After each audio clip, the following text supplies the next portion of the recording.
Herzlich begrüßen, mich bedanken für die Zeit, die ihr euch für uns genommen habt. Ich wünsche euch allen einen inspirierenden und wunderbaren, unvergesslichen Abend.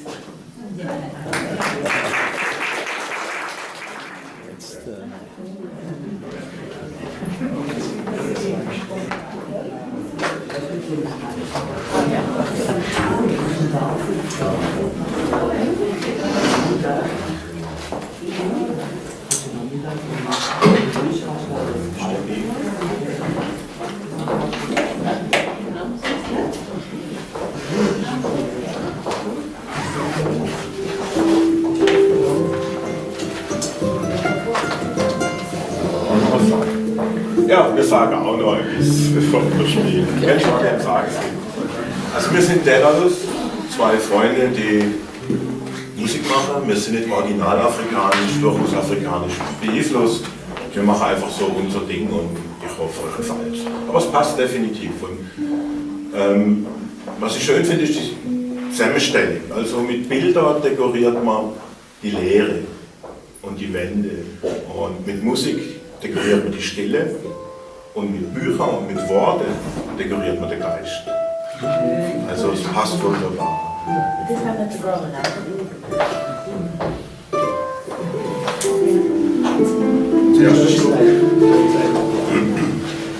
Das erste Stück, was wir spielen, kommt aus Westafrika und heißt Verlag. Und ist so unsere Interpretation.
Das nächste Stück basiert auf einem Rhythmus aus Westafrika. Wir haben in Guinea kennengelernt und der heißt Soli. Und eigentlich war der überall bekannt und immer wieder gespielt. Und das ist unsere Umsetzung von dem Rhythmus.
Hört das gut?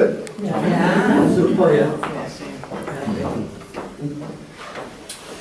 So, das nächste Stück ist Surfing the Moment. Aha. Der Matthias und ich kennen uns jetzt etwa, was? 2,5 Jahre. Okay. Das ist eigentlich ganz eine ungewöhnliche Kombination zwischen den Instrumenten, weil das ist eine Chora, das ist die große Schwester oder Königin von Ngoni dort, wo die pentatonische Jägerharfe ist. Und das ist ein Schweizer Originalinstrument, die Handpan oder das Original heißt Hammer. Das ist ein Instrument, das ist das jüngste Instrument, das es gibt. Das ist der erste vor 20 Jahren. Das ist so gar nicht schön. Man glaubt es nicht, das ist in Bern erfunden worden. Ja. Man kann es trotzdem schnell spielen.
happy to be here today and to be able to introduce my mom, Lilian, and Jessica van Aal's work, Africans Think and Grow Rich. Projects like this are extremely close to my heart and absolutely deserve an audience. My mother, Lilian, wrote about her story on 60 pages, but it's not just about her. She gave young African girls and boys a voice, told their stories by sharing opinion, and I'm not just saying this because she's my mom. She did a great job in introducing what it means to be a black woman in a white supremacist society. Brave voices like hers are needed to empower our fellow people of color and to educate those who have never experienced discrimination because of their race. I'm particularly glad that Lilian chose to bring her stories to life with the talented artist Jasmine. I only met her last week, actually, and the first thing we spoke about was how she sees Africa. She personified the diverse continent as a beautiful and strong female wearing vibrant colors like red and orange. I thought her description was extremely beautiful and also truthful. In the name of Lilian, Jasmine, and of course also Pierre, who contributed greatly with his broad knowledge and also made the physical copies of this book possible and also then published it, I invite you to sit back and listen to fragments of a moved life and also just a story of our mother Africa. Asante sana.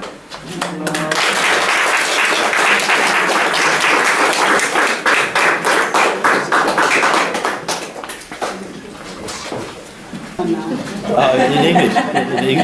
I mean, the book is in English. The book is in English, yes.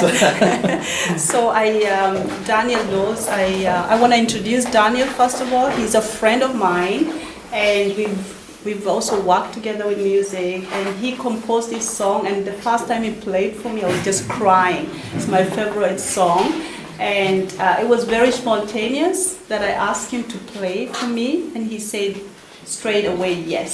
So it was really last minute, and I'm in love with this song. And so I'm going to read a poem, and he will zou mijn begeleid in English, I don't know,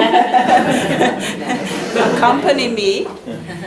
Please bear with me. It's the very first time I read a book in front of people. So if I am stuttering, please.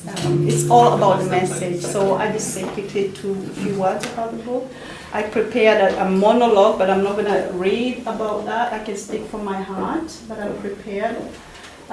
So for me, the reason I did this book is because I want to show the world a different side of Africa, of being black. So the history, we know about the history, but I'm not interested to always revisit the history, because I believe in unity, I believe in humanity, and I believe in black, white, whatever color it is. And I think we here, we are not concerned about the skin color of a person.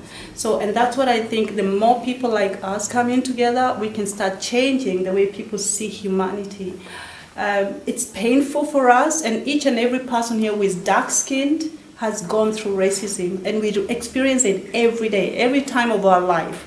It's painful for us, and it's a child born in Africa is already born conditioned. You are black, and you are less as a human being. So we feel always like the lowest in the human beings level. So a dark-skinned person is the lowest as a human. And we grow up with that. We are always scared. We walk on eggshells, and we walk into, I'm just saying, the daily routine. Maybe you or some of you don't know what we go through. We live with trauma throughout our lives, but we learn how to continue and overcome it and act like we are strong. But deep down, we always go with it everywhere we go. So for me, this pain, and now even though I'm going to go back to the news at the moment, Ukraine, there is a war going on, but they still had time to be racist, that the black people should not go fast in the train, fast the whites, or those people who look majority as white people, and the dark skin were even told to get out of the car. It's painful, it's really painful. And I think we as human, we know better. It's all political and maybe some religion. And I'm thinking, for me, this book came because I wanted to showcase the African child, young people, that they are fine where they are in Africa. They don't have to think coming here, their life is going to be better than where they came from.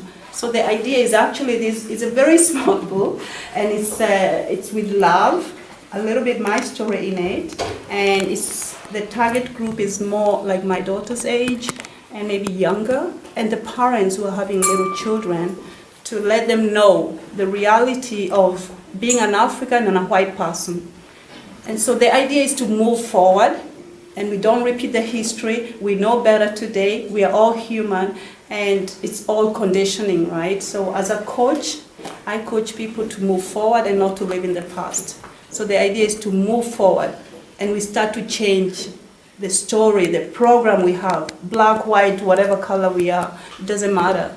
And so we, as human, we can do it. Politicians are not doing a good job, and it's been a conditioning so that we hate each other, we don't come together. So that's what I wanted to say, and that's actually the main message for this book, is I love you all, because my life purpose is to spread love and to teach love and to talk about love. I love each and every person here, and I know most of you, and I really grown to love you so much, and I don't see color.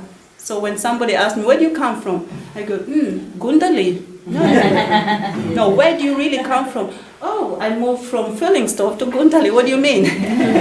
No, I mean, where do you really come from? Aha, you mean where I was born. I was born in Africa, but I live here like over 30 years. So, you know, I'm a citizen of universe. We are all a citizen of universe, and every child deserves to know they're worthy and they're enough and they're lovable. So those are always my messages. Those I've coached, some of them are here, they know those are the messages I always use. I'm enough. Can we say that loud? I know we are not in school, but can we just say that? I always do that everywhere I go. Can we just say, I'm enough, I'm worthy, and I'm lovable.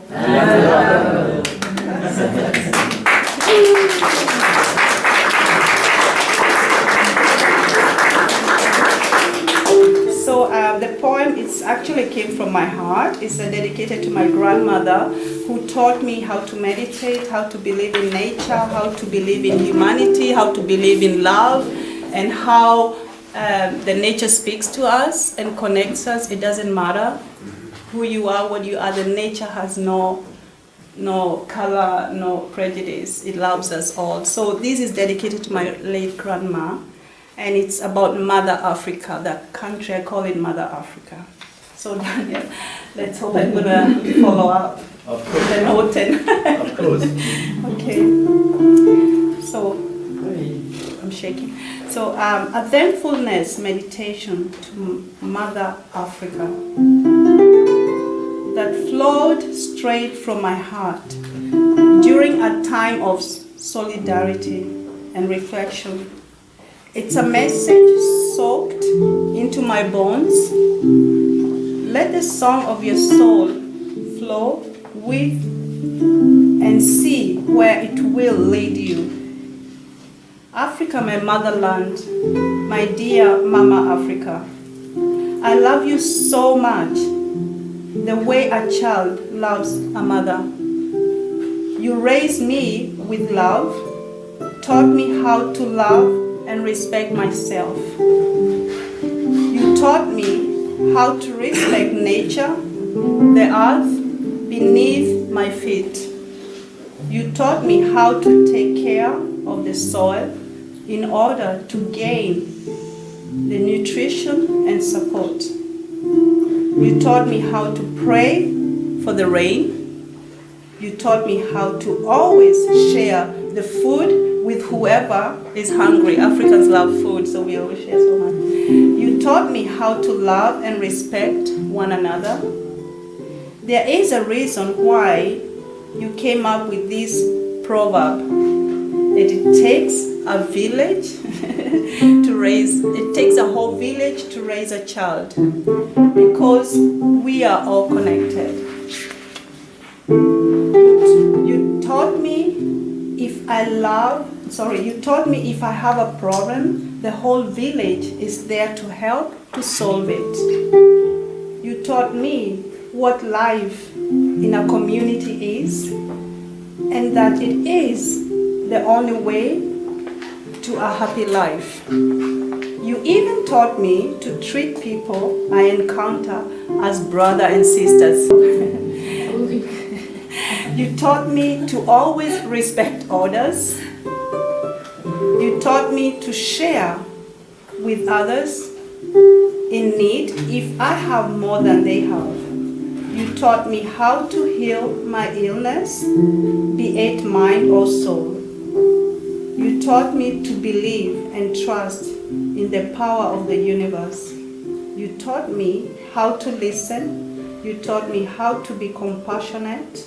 You taught me that if I live by now, tomorrow will take care of itself when it comes. You taught me not to judge others. You taught me how to beat the drums for happiness or for sadness, and how to dance, sing my own songs from the heart. You taught me education is the key to a successful life. You taught me war does not solve any problems, but creates them. You taught me to say Hakuna Matata, no worries. The meaning is no worries. And to trust in God. Dear Mother Africa, we are crying for help.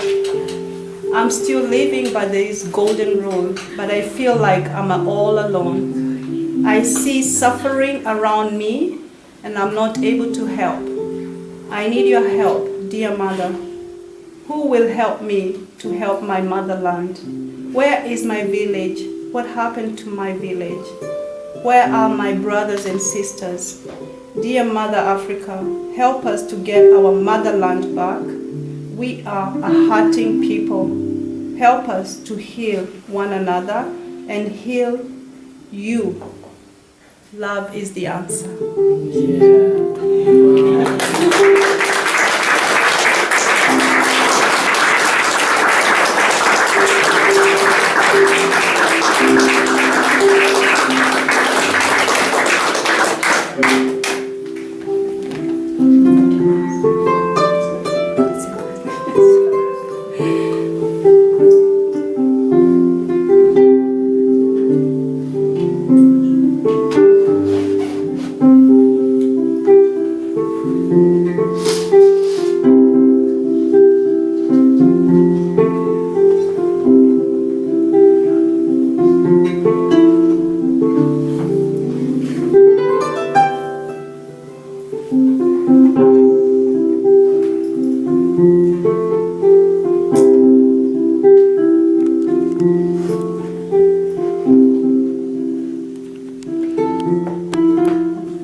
Because what they've gone through, you can't believe it. Just keeping going on and doing what they had to do. It wasn't easy those days, right?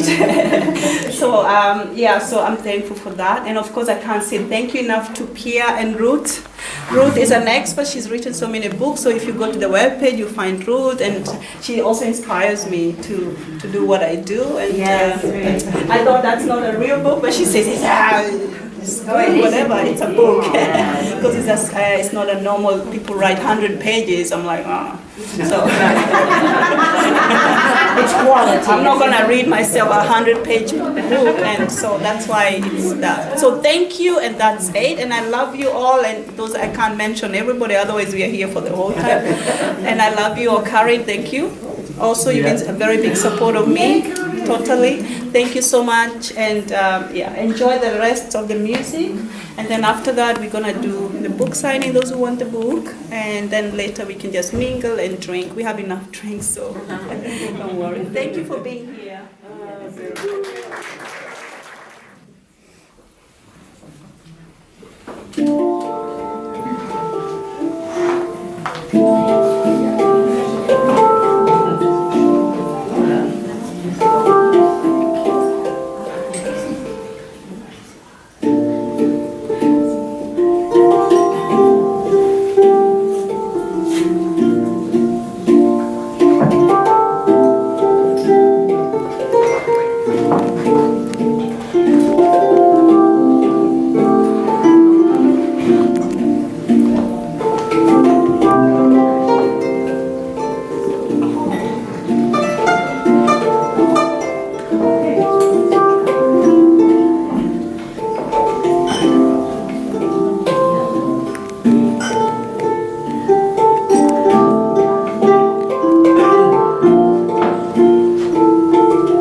Das ist jetzt also eine eigene Komposition von Matthias gesehen.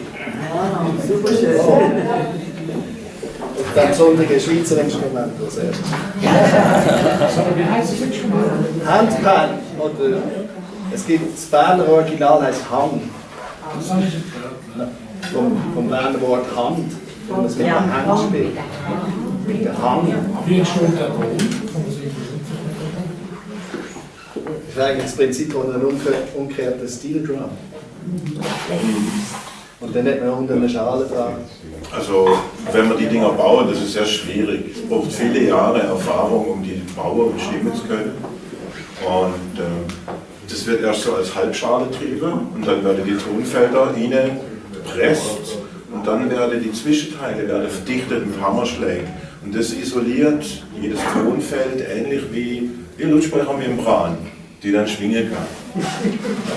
Und Das ist technisch. was der Ton so besonders macht, es in jedem Tonfeld sind 3 Töne eingestimmt. Es gibt den Grundton, es gibt die Oktave und die Quinte. Und die klingen immer alle 3, also man hat mit jedem Schlag eine Harmonie.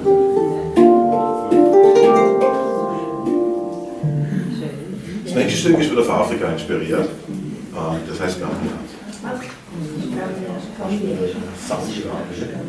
Aisha,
toll und es passt wunderbar in die Stimmung, habe ich gefunden. Ich habe es das erste Mal jetzt live gesehen, ich habe im Internet geschaut, aber ganz toll hat das da reingepasst und auch das Buch entsprechend unterstützt. Denn wenn man das liest und die Musik dazu hat, wunderbare Ambiance. Danke vielmals.